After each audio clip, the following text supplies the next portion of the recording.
Hi, I'm Amory, and I am here with the Amory's Book Club selection for the month of November, which is Crossroads by Jonathan Franzen. It's December 1971, and the Hildebrandts family is on the verge of falling apart. In the family, you have Russ, who is an associate pastor, Marion, his wife, and their 4 children. Although one of them is pretty young, they're safe for now, but the other 3 have some hard decisions to make. The story takes place over 1 or 2 days in December of 1971, so we follow each character way back into their pasts to see what brought them to where they are now, a time in which each has to make a life-altering decision. So we have Russ, an associate pastor who's in his late 40s, and he's a good pastor. He wants to do well, but he doesn't know how well he wants to do in his marriage. Essentially, he wonders if it's holding him back. He has a lot of complaints about his wife, and although he's a pastor, he is still a human being. He's still a man, and he's wondering if perhaps there might be greener grass elsewhere. And it's not a great time because he's questioning his marriage at a time in which his position regarding where he is with the church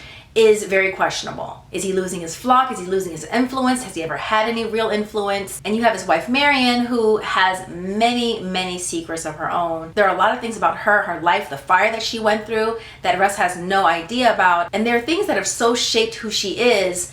To be married to her and not know these things really is to not really know who she is as a person.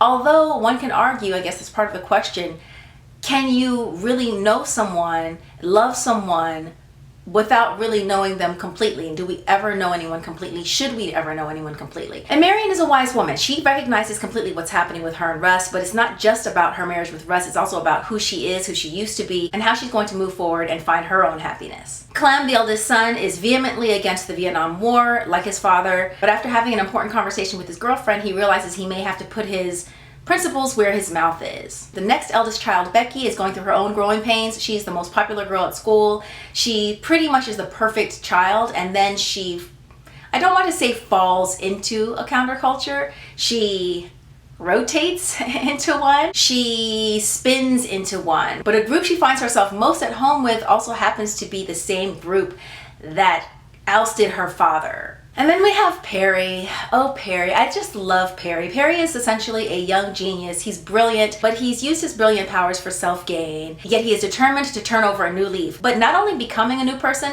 but having everyone believe that he's really trying hard to be a new person is a lot more difficult than he thought it would be. And he finds himself in deep trouble. This story explores so much. It explores what it is to be a family, what it is to be a married couple, what it is to be a sibling. It explores the responsibilities we do or do not have to our family, to our communities, to our country. And the story also explores faith, and not only what it is to have faith, but how hard it is to hold on to it, as well as how hard it is to hold on to the ones that we love. And I would say how hard it is to hold on to ourselves as we're constantly changing and learning new things. How can you be all things to yourself, to those around you, and live by your principles, but also avoid heartache, avoid pain, if such a thing is even avoidable? Crossroads is incredibly rich in character. You see how many pages the story is. There's a lot of story here, but the reason why there are so many pages is because you're so deep into each character's perspective. I came out of this story feeling as if I knew each one inside and out. As it goes with Jonathan Franzen's works, not only is the story rich in character depth,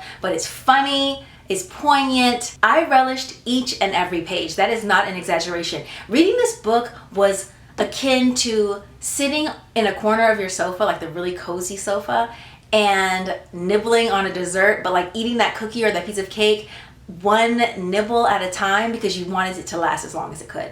That's how I felt reading this book. Be sure to pick up Crossroads and join me and Jonathan Franzen on November 30th on my personal IG for our IG live chat, in which we can talk all about the books and everything explored within. As always, you can pose questions during the chat, but as I also always say, it's better to go ahead and submit your questions via AMERIE'SBookClub.com for a better chance of having your question answered. Also, be sure to follow at Amory's Book Club on IG so you can follow along via the hashtags Amory's Book Club and Read with Amory. You can check in over the course of the next few weeks until we see each other at the end of the month for the conversation with Jonathan Franzen. Until then, happy reading!